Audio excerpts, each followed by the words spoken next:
Boa noite.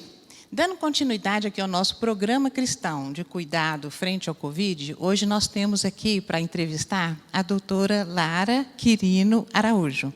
Ela é professora na Escola Paulista de Medicina.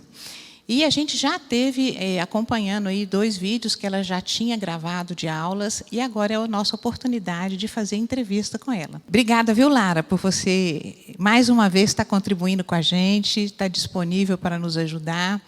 E eu tenho certeza que, através da sua palavra, muitas pessoas vão ficar melhor informadas, e isso é motivo de bênção. A gente quer agradecer de coração, tá, Lara? Obrigadão.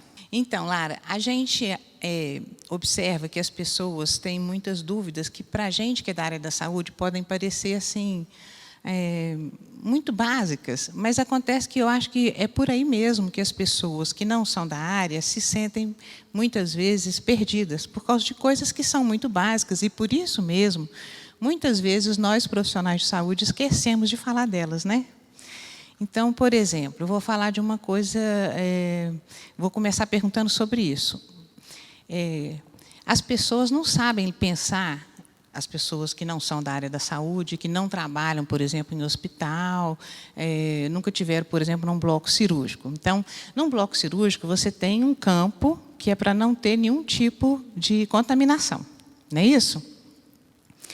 E aí, aquele campo ali, as pessoas que são treinadas sabem que nada pode chegar ali, nenhuma mão sem luva, né?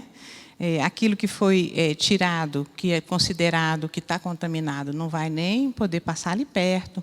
Você tem um campo no bloco cirúrgico que é para poder, aquilo que entra, ficar com tudo esterilizado, digamos assim. Mas a gente está lidando agora, por exemplo, com a máscara. Se a gente pensa em contaminação, essa parte que fica para fora, ela está contaminada. E a gente vê muitas pessoas pegando nela, né, segurando ela.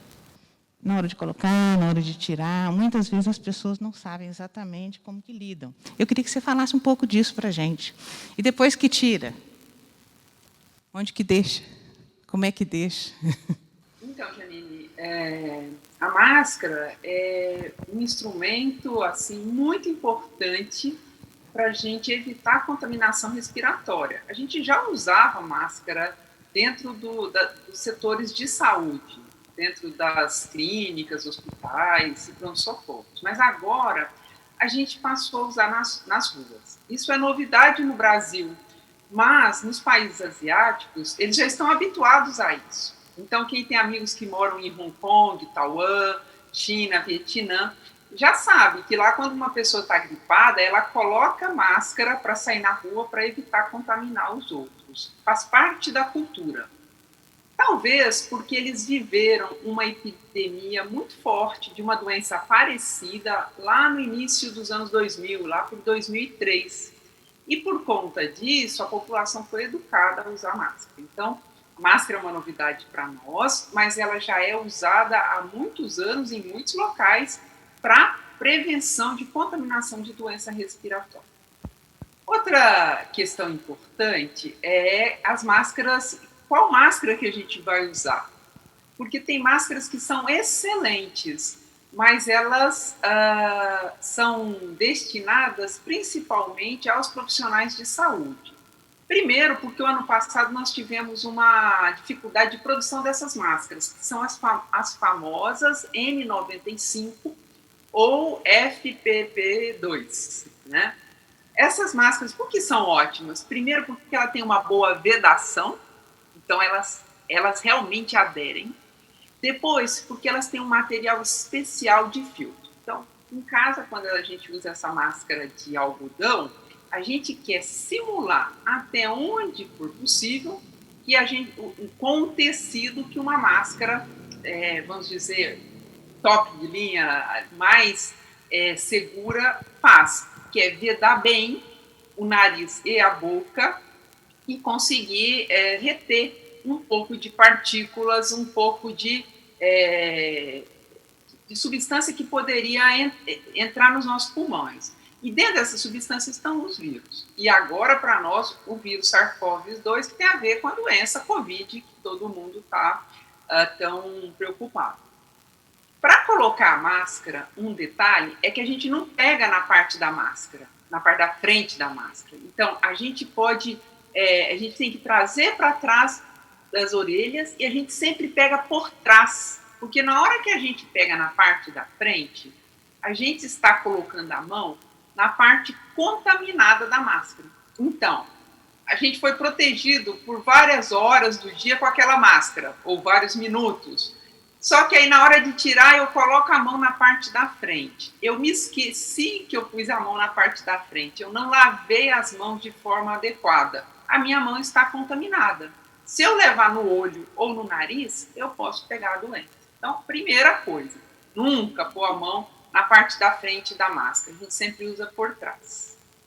A outra coisa importante, importantíssima, é que ela tem que vedar nariz e boca.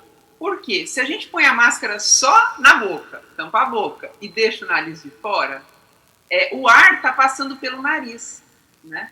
Então, a gente precisa que a máscara tampe o nariz e a boca para o ar passar pelo tecido da máscara. Então, alguém vai dizer assim, não, mas é mais difícil respirar assim. Tem uma dificuldade, tem algum incômodo. Goiânia é uma cidade que faz calor, então não é simples, mas é necessário, é importante. Precisa vedar o nariz e a boca. Tá certo. E Lara, a máscara caseira, essa que a gente está usando, né, as pessoas todas, de tecido ou de malha, ela pode ser lavada junto com a roupa lá na máquina de lavar?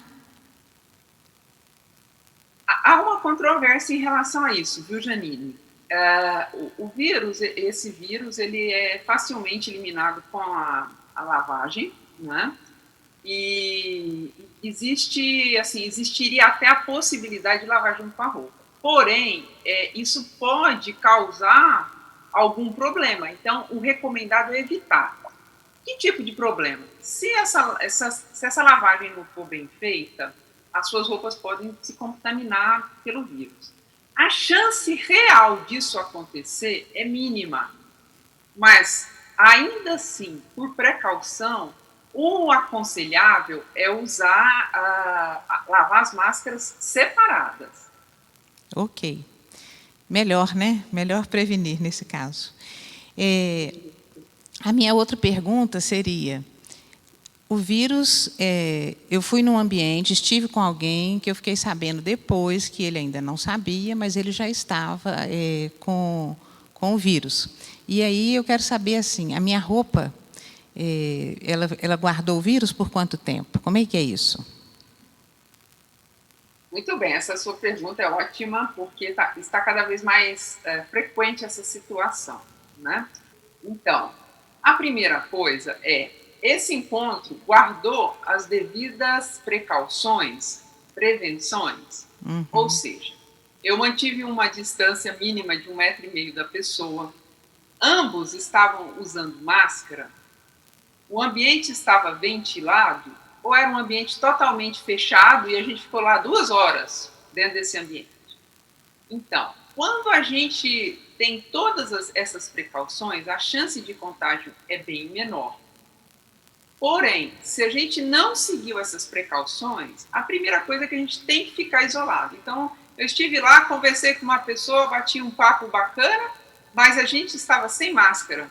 Então, você vai precisar ficar isolado na sua casa durante 14 dias, que é o tempo que a doença pode vir a se manifestar se você se infectou. Mas vamos adiante. Vamos pensar que a gente fez tudo certinho, né? E aí, o que eu vou fazer? Né? A máscara a gente já sabe que vai lavar, de preferência vai lavar e separar. A roupa, ela tem um potencial de ter algumas partículas virais. Do ponto de vista de realidade, a chance de você colocar a mão na roupa e se contaminar é pequena. Ela não é nula, mas ela é pequena. Porque quando o vírus está na roupa, ele está num ambiente que é inóspito para o vírus, né? Então, ele tende a ficar pouco tempo. Na melhor das hipóteses para o vírus, ou seja, quando a situação de temperatura, de umidade e de até a presença de alguma secreção for assim, favorável para que aquele vírus sobreviva, a roupa de algodão, em média, ele dura até 12 horas. Tem alguma controvérsia, horas a mais, mas vamos pensar isso, 12 a 24 horas, um dia, é o mais fácil da gente lembrar. Então, roupa de algodão. Isso muda um pouco quando a roupa é sintética, porque aí os fios sintéticos eles tendem a preservar as condições ideais para o vírus mais tempo, então pode ficar mais dias. Em geral, só o fato de você colocar a roupa de pendurada no varal, tomando um ar por algumas horas, é suficiente para você usar aquela roupa. Mas isso quando a gente vai ao mercado, quando a gente faz uma situação que a gente desconhece se havia ou não havia pessoas infectadas naquele lugar, não tem tanta certeza se havia. Quando a gente sabe que o contato foi com uma pessoa infectada, a recomendação é que ao chegar em casa, essa roupa seja imediatamente lavada. É uma recomendação de cautela, porque apesar da chance ser pequena de contaminação, a principal via de contaminação é aérea, por isso a importância do uso adequado das máscaras. Ainda assim, existe uma chance pequena, mas existe. Então, você foi lá, conversou com a pessoa, aí ficou sabendo, está com Covid, pegue a sua roupa e põe para lavar, não fique demorando, é o melhor. Na verdade, essa sua resposta só reforça que a gente precisa levar a sério as recomendações do uso constante de máscara, do distanciamento, né, corporal. Nós, aqui na nossa cultura, isso é muito complexo para a gente se sente constrangido, né, de não abraçar as pessoas que a gente gosta, os amigos, a família, mas isso é muito importante, porque tanto eu posso estar já contaminada e ainda não manifestei nenhum sintoma, como aquela pessoa também. E pior do que não ter abraçado é a gente ficar com essa coisa de que será que foi eu que transmiti para aquela pessoa, né? Então, a gente precisa pensar nisso com mais seriedade, né, Lara? E também, uma coisa muito boa, depois de um ano de pandemia, é a gente ter a tranquilidade de dizer que a principal via de contaminação é aérea. Então, no começo, a gente não tinha essa segurança. A gente sabia que aéreo era o mais importante, mas a gente não tinha tanta tranquilidade de dizer, olha, é o mais importante. Essas medidas mudam a história de uma cidade se todas as pessoas se preocupam em segui-las. Então, hoje a gente pode falar isso. A gente precisa manter o distanciamento físico. Distanciamento físico não é igual ao distanciamento emocional, né? Culturalmente, eu gosto de abraçar. Imagino que você também, Janine. Mas a gente precisa, assim, momentaneamente, dar esse abraço de longe, carinhoso, mas mantendo a distância. A gente também tem a certeza de que quando eu mantenho as minhas mãos limpas, eu também estou me protegendo e protegendo aos outros. Porque, sem querer, hora ou outra, a gente leva a mão no olho, leva a mão no nariz. Então, como é que eu faço? Se a cada tempo eu vou lá, lavo a minha mão com água e sabão durante 20 segundos, ou eu passo o álcool gel durante 20 segundos, o álcool a 70%, durante 20 segundos, eu sei que a minha mão vai ficar limpa. Então, de tempos em tempos, a gente pode ter esse bom hábito de higiene. E também usar a máscara. Né? Antes a gente tinha dúvida, será que vale a pena esse desconforto? Hoje não existe mais dúvida e realmente faz diferença. Naquelas cidades que usam a máscara, você tem menos transmissão. Isso não é novidade, viu? Já lá na gripe espanhola, tem um estudo que compara duas cidades americanas, uma delas é Chicago, e agora me fugiu o nome da outra cidade, mostra a diferença que foi no contágio das pessoas lá no começo do século passado, porque tinha uma cidade que se preocupou em uso de máscara e essas medidas e a outra não. Então, a gente não tinha tanta certeza que em relação à Covid-19 ia funcionar. Mas hoje a gente sabe que funciona também e funciona muito bem. Muito bem. Agora, eu já testei positivo. Estou com vírus. Sim. O que o vírus faz em mim?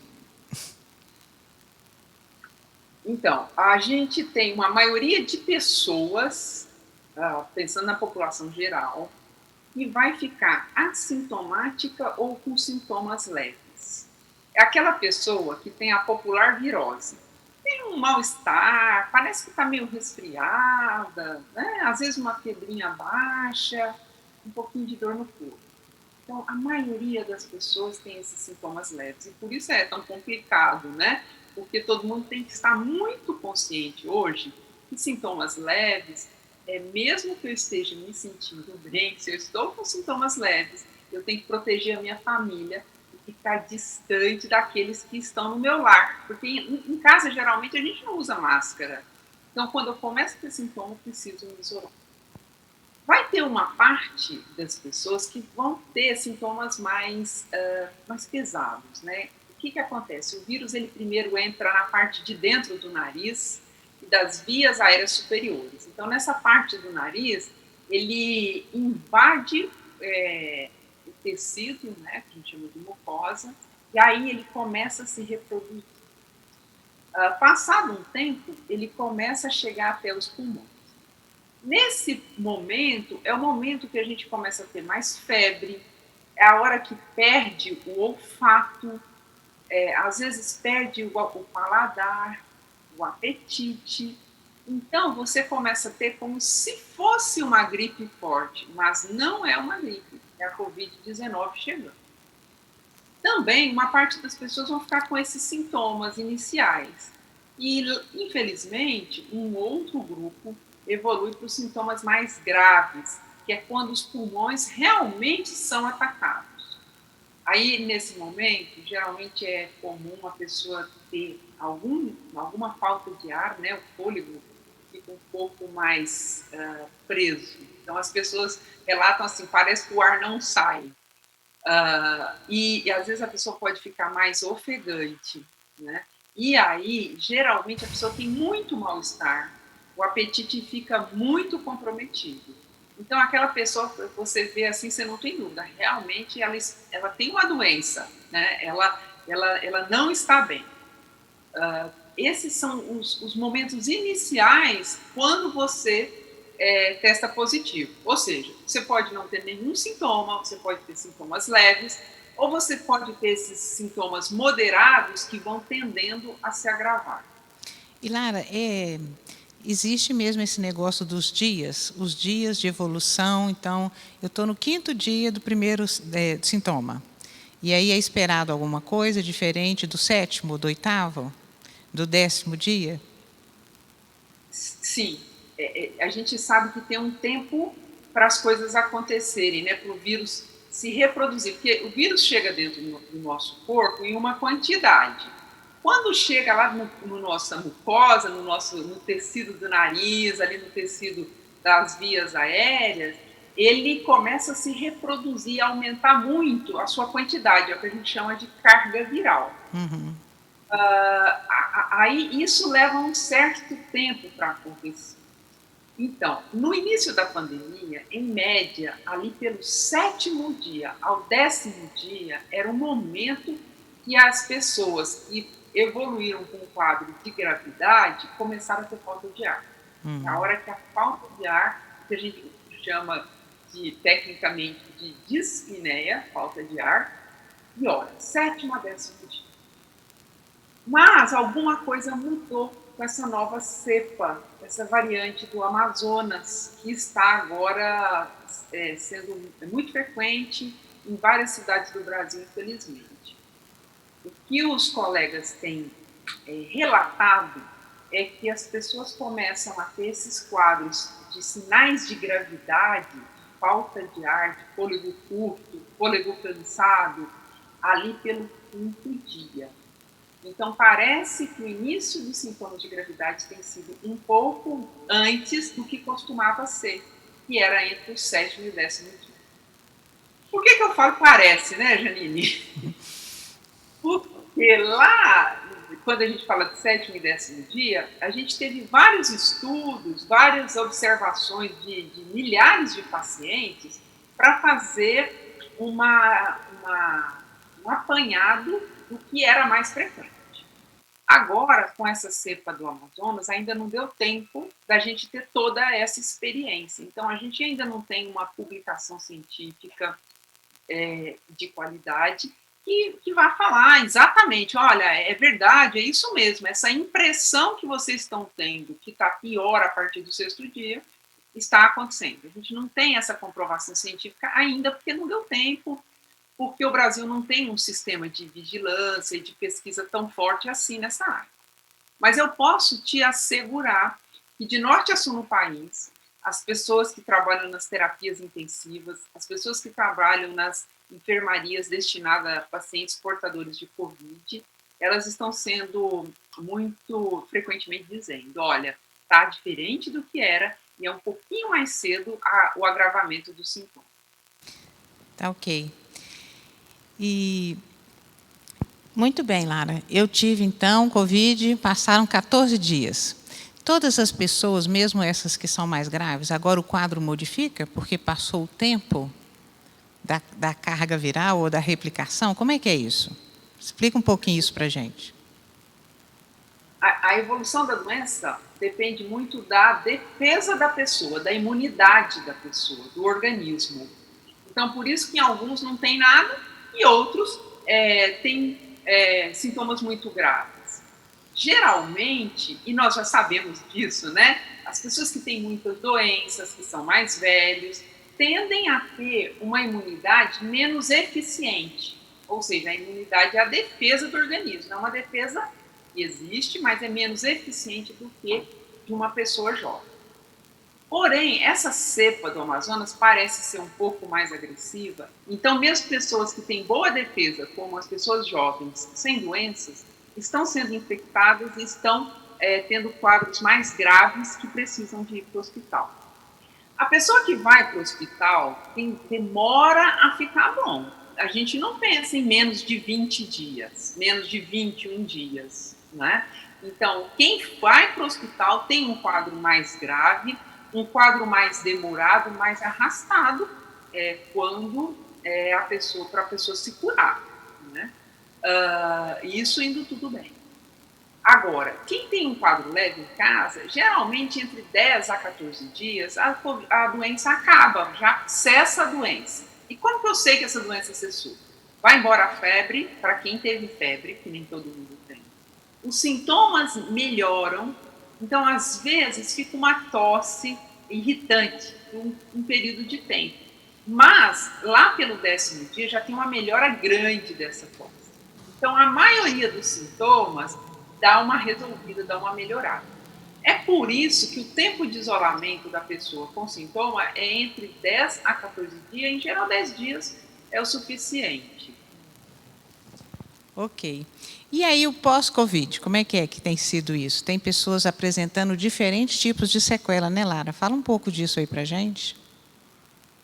O pós-Covid é a situação da pessoa que teve Covid e passa a ter complicações relacionadas ao Covid. E é impressionante a variedade de sintomas, né? Quando a pessoa vai para o hospital, ela tem várias complicações. A gente sempre pensa no pulmão, mas tem rim, tem coração, tem cérebro. No pós-Covid não é diferente, você também tem complicações, tem sequelas, né? Problemas que vão ficando. Então, por exemplo, olha só, uma coisa que parece simples, que é a perda da capacidade de sentir cheiro, a perda do olfato. Tem pessoas que ficam por semanas ou meses. Eu vi um relato de um caso de uma pessoa que ficou 1 ano e ela teve Covid leve. Então, parece uma coisa simples, mas isso é muito desconfortável e desagradável para a pessoa. Outro problema que às vezes a gente ouve bastante são as pessoas falando alteração de memória. Às vezes tem uma alteração, a pessoa fala, olha, eu estou mais lento, a minha memória não está igual. Então a gente tem ouvido muitas pessoas falando que tem isso depois da doença e que fica um tempo até melhorar completamente. Tem aqueles casos que são bem diferentes. Por exemplo, aqui no hospital onde eu trabalho, teve uma pessoa que evoluiu com um problema hormonal, né, numa glândula chamada adrenal. E por conta disso, ela ficou tendo pressão baixa, crises de pressão baixa, impedia ela de ir trabalhar, por exemplo, porque a pressão ficava muito baixa, se ela não deitava, ela podia até cair.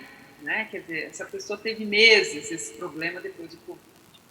É frequente, fraqueza muscular é muito frequente. E aí a fisioterapia ajuda bastante, alimentação, fisioterapia para recuperar. Então, muitas pessoas têm uma sensação de fadiga, de cansaço, e demora a melhorar. Né? Então, de vez em quando a gente ouve alguma história de alguém dizer assim, não, aí eu pensei que eu estava bom, que eu melhorei, e aí eu fui fazer uma corrida, ou eu fui trabalhar. Quando deu 2 da tarde, eu estava morto, parecia que tinha passado um caminhão em cima de mim. Ou seja, essa fraqueza muscular, esse cansaço é pós-Covid. E a pessoa às vezes leva algumas semanas ou meses para melhorar. Também nós temos que lembrar dos quadros pulmonares. Então, muitas pessoas levam assim meses, né, para recuperar a capacidade de respirar como era antes. E a pessoa às vezes fica limitada, né? Então, às vezes uma caminhada pequena dentro de casa deixa ela com falta de ar, deixa ela cansada. Então, a síndrome pós-Covid, que nós chamamos, é uma série de sintomas, de sinais no corpo que muitas pessoas têm. Esses sinais e sintomas são variados, pode ser no pulmão, no coração, nos músculos, na cognição, na memória. Depende, nós não sabemos por que uma pessoa tem um tipo de sintoma pós-Covid e outra tem outro tipo. Não são todas as pessoas que têm, mas tem muitas pessoas que têm. Muito bem. Eu queria que você falasse para a gente também um pouquinho, Lara, porque a gente tem visto muito isso sendo falado, né? Das pessoas terem um quadro de pânico. Algumas pessoas, muitas pessoas no início da pandemia chegaram a ir ao hospital acreditando que estavam com falta de ar, né? Ou sentindo, tendo essa percepção, e com medo de estar com Covid, e não era Covid, né? Em alguns episódios não era, e era exatamente o pânico gerando essa dificuldade ali respiratória. E outras pessoas tendo uma complicação também em função disso, né? Fala um pouquinho disso para a gente. Exato, né? A respiração é algo muito vital para nós, seres humanos. Então, quando a gente sente uma opressão, uma tristeza, uma preocupação, muitas vezes a gente demonstra isso com a respiração, parece que está preso. Então, quando a gente fala em opressão, a gente vai e aperta por aqui, né? Tem um aperto. E essa sensação, ela pode estar ligada a uma emoção, mas ela também pode ser sinal de uma doença, ou no coração ou no pulmão, como a Covid, que ataca principalmente os pulmões. Então, no começo, muitas pessoas ficavam muito angustiadas, falando, eu estou tendo falta de ar, né? E nos procuravam. Então, eu atendi muitos pacientes numa unidade de acolhimento de pessoas com sintomas que poderiam ser Covid. E muita gente era, outros não eram. E como que eu orientava as pessoas, e como eu oriento ainda as pessoas sobre esse assunto? Eu falo assim, olha, se você tem uma sensação de falta de ar, se acalme. Quer dizer, vá para uma posição confortável, seja sentado numa poltrona, seja deitada na cama, dê um tempo de 20 a 30 minutos, tente fazer uma atividade relaxante, ouvir uma música, descansar. Porque se for um quadro mais de pânico, de emoção, um quadro de ansiedade mesmo, tende a melhorar. Então, vamos dizer aí que 80%, 90% dos casos das pessoas que têm falta de ar por ansiedade, melhora sim. Se o quadro persistir, aí precisa ir no médico mesmo, porque a gente precisa saber o que está acontecendo. É bom lembrar que não é só a Covid da falta de ar, o problema do coração também dá falta de ar, né? Então, ajuda quando a pessoa observa o seu próprio corpo, quando ela consegue dizer assim, olha, eu estou sentindo essa falta de ar agora, mas há 2, 3 dias atrás eu tive uma dor, ou eu tive uma febre, o meu nariz mudou, está entupido. Então, quando a pessoa consegue ver que as doenças elas não acontecem com com um único sinal, tem outros, e ela observa se tem a presença desses outros sinais ou não, isso ajuda para diferenciar os quadros. É difícil, né? Algumas pessoas têm um pânico como um transtorno mesmo, que a gente chama de síndrome do pânico. Para essas pessoas é mais difícil e às vezes ela precisa conversar com o médico. A telemedicina ajuda um pouquinho aí, porque às vezes numa conversa a gente consegue diferenciar com o paciente se o que ele está tendo é um quadro momentâneo. Outra coisa, Janine, a tecnologia nos ajuda também com o aparelho de oximetria, são os oxímetros. Até então era muito, quem tinha oxímetro eram os fisioterapeutas, médicos, enfermeiros. Hoje é fácil comprar e muitas pessoas têm em casa. A gente não pode, eu não recomendo que a pessoa meça a sua saturação de oxigênio, ou seja, a quantidade de oxigênio que ela tem disponível no sangue a todo momento com aqueles aparelhos com os oxímetros. Mas, se a pessoa tem uma queixa mais importante, ela pode usar o oxímetro e ali ela vai saber como está a frequência cardíaca dela, o quanto de oxigênio tem, e aí ela tem um dado objetivo. Isso ajuda muito. Até porque, Janine, uma pessoa que tem Covid, muitas vezes é comum, fica um estado de ansiedade, de preocupação, o que vai acontecer, muito grande, é um sofrimento, mesmo quando os sintomas não são graves. E às vezes a gente fala que a pessoa acorda às 3 da manhã, né, de ansiedade, e dá aquela sensação de falta de ar, de opressão. É possível que parte esteja ligada à doença, mas parte à ansiedade. Então, o que ajuda? Ajuda a se acalmar, esperar um pouquinho, porque se for ansiedade vai melhorar. E se tiver um oxímetro, meça, porque o oxímetro também vai te ajudar a discernir se o quadro é mais emocional ou se é um quadro mais orgânico. Tá certo. Lara, eu encerrei minhas perguntas. Eu queria ver se você tem alguma coisa que você gostaria ainda de estar complementando para a gente, que você acha que seria importante. Eu quero deixar uma palavra assim de esperança, né? A gente está vivendo um momento muito difícil. No nosso país, talvez seja uma novidade, né? Nós não temos na nossa história grandes guerras dentro do país, destruiu tudo, bomba para todo lado. A gente não tem também uma lembrança de grandes problemas sanitários, né? Nós já tivemos gripe espanhola, teve febre amarela, mas não dessa forma como está agora. Nós sabemos que algumas medidas ajudam muito. E não adianta a gente querer brigar com as pessoas, sabe? Ficar chateado quando as pessoas não seguem as medidas. O importante é que cada um faça a sua parte, faça o seu melhor. Muitas vezes vai ter alguém que vai falar assim, Lara, eu preciso sair para trabalhar, porque vai faltar o pão na minha casa, vai faltar de verdade. E aí a minha resposta para essas pessoas é faça o seu melhor. Use a máscara de forma adequada. Troque a máscara, não fica com uma máscara só 12 horas. A cada 4, 6 horas troque de máscara. Use o álcool gel se você não consegue lavar as mãos com água e sabão. Use o álcool gel frequentemente.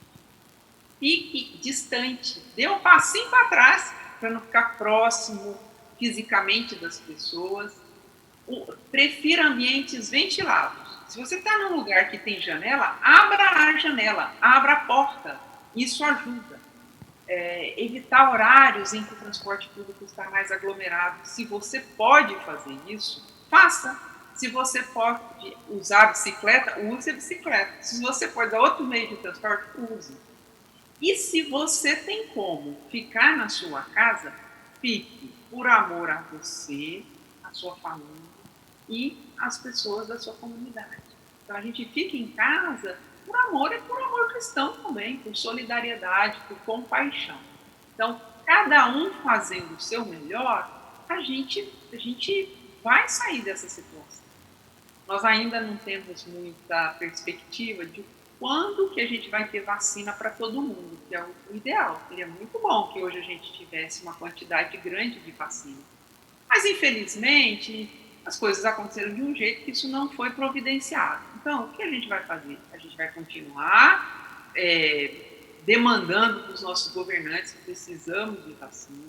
Nós vamos continuar demandando que precisamos de medidas para ajudar as pessoas economicamente, para melhorar o transporte público. E a gente faz a nossa parte. A gente cumpre as medidas. Porque isso faz diferença. E, com a graça de Deus, a gente vai passar essa tormenta. É isso mesmo, Lara. A gente que tem essa convicção da soberania de Deus, de que Ele tem o controle de todas as coisas, a gente pode também desfrutar da paz que Jesus veio trazer para nós, que é uma paz que não olha circunstâncias, né? A gente pode se sentir em paz. E mesmo tendo que ficar aqueles que podem, como você muito bem disse, e aí a gente pode chamar aqui um pouquinho para a terceira idade, né, para as pessoas idosas, que ficar em casa não é sinônimo de não fazer nada. A gente pode fazer muita coisa bacana estando em casa, né?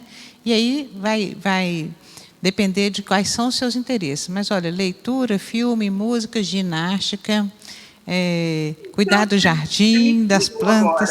Hã? Você me inspirou. Sabe que, às vezes, as pessoas perguntam como eu posso melhorar a minha imunidade? Como que eu faço a minha defesa ficar mais forte, mais resistente, mais efetiva? Isso. A primeira coisa é exercício físico. Então, isso é provado cientificamente mesmo em idosos. Então, às vezes você vai falar assim, mas aquela aula online é tão melhor presencial, assim, não, entre em contato com o seu professor de educação física, com o seu fisioterapeuta, use os instrumentos que você tem e faça exercício físico regularmente. Faz diferença na imunidade, tem um efeito direto. Outra coisa é dormir bem. Difícil dormir bem quando a gente está ansioso, então a gente precisa usar meios para diminuir a ansiedade.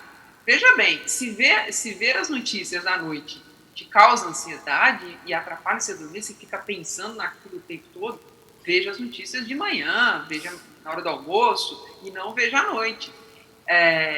Então, são medidas que você pode fazer para diminuir sua ansiedade. Evite tomar muito café, é melhor tomar um chazinho de camomila, de erva cidreira, que a gente sabe que são chás mais calmantes, para você dormir melhor. Outra coisa, a gente tem alimentos ricos em sais e vitaminas. Por exemplo, as castanhas. Castanhas são ricas em zinco e selênio e têm um papel na imunidade. Então, às vezes a gente quer tomar um vitamínico, um comprimido. Mas olha, se você comer lá uma castanha do Pará por dia e um pouquinho mais de outras castanhas, você vai ter uma boa dose de zinco e selênio. É algo que ajuda. E outra coisa importante é manter dentro do normal a vitamina D. A vitamina D ela não pode ficar nem baixo e nem alto demais, porque senão causa problema. Então, vale a pena verificar com o seu médico se foi dosado em algum momento de vitamina D e conversar com ele como poderia ser uma suplementação de vitamina D. Essa sim merece o comprimido, porque é muito difícil a gente conseguir manter a vitamina D, porque depende da pele, depende de uma série de funcionamento do organismo, da luz solar, que às vezes, principalmente os idosos, ela tende a ficar um pouquinho mais baixa. Então, são dicas, né, Janine, que tem efeito e que melhoram a imunidade, né? Que bom. Então, a gente espera que tenha sido esclarecedor para você também, que está nos acompanhando. E eu queria só encerrar, Lara, orando, agradecendo a Deus pela sua vida e pela vida de todos também que estão participando aqui com a gente, que Deus possa estar visitando, né? Vamos orar? Pai, nós queremos render graças ao seu nome, Pai, porque o Senhor é um Deus de amor, de misericórdia, porque o Senhor usa os seus servos para estar abençoando a todos aqueles que podem estar ouvindo. E de uma maneira especial nós queremos agradecer pela vida da Lara, pela sua família, e pedimos, Pai, uma bênção especial sobre a vida deles. Cuida deles, ó Pai, livra-os de todo mal. Pedimos também por todos aqueles que estão participando com a gente, visita cada família. Dê-nos sabedoria, Pai, para que possamos lidar com essa pandemia, como a Lara muito bem disse, nós, na nossa cultura, não vivemos guerras, não passamos por horrores, e agora estamos enfrentando momentos de muito sofrimento, de muita dor, de muita insegurança. E, Pai, que nós todos possamos nos lembrar que o Senhor é a nossa torre forte e a nossa fortaleza. Que nós tenhamos também sabedoria para fazer, como a Lara muito bem disse, o nosso melhor, para que a gente possa viver a cada dia, o dia a dia, o nosso melhor, nos empenhando para mantermos, sim, com saúde física, com saúde mental, e não deixando, Pai, perdermos a esperança. Porque nós sabemos, Pai, que passaremos por tudo isso e que temos, sim, a nossa esperança firmada no Senhor. E isso é tão importante. A Bíblia nos ensina que a alegria no Senhor é a nossa força. Então, Pai, dá-nos sabedoria para não deixar que roubem da gente a nossa paz, a nossa alegria e especialmente a nossa fé. É isso que nós te pedimos em nome de Jesus. Amém. Obrigada, Lara. Boa noite. Até a próxima. Olá, pessoal. Eu sou a Luísa. Esse é o meu esposo, André. Nós estamos aqui para contar um pouquinho para vocês de como foi para nós passar pela Covid, né? Em dezembro de 2020, o André começou a apresentar sintomas e logo nós procuramos assistência e com poucos dias de sintomas ele já precisou ser internado com um quadro regular, né? Com um risco muito grande de um agravamento preocupante e foi internado, precisou ficar nesse período de internação por 12 dias.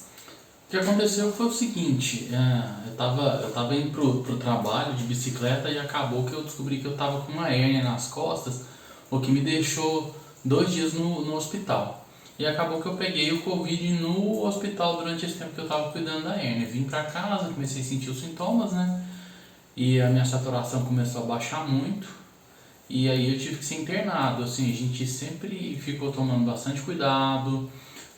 Eu estou um pouco acima do peso, mas eu tinha uma prática de ciclismo bem frequente, então assim, eu estava bem saudável, mas o que aconteceu foi que eu tive que internar e fiquei bem ruim.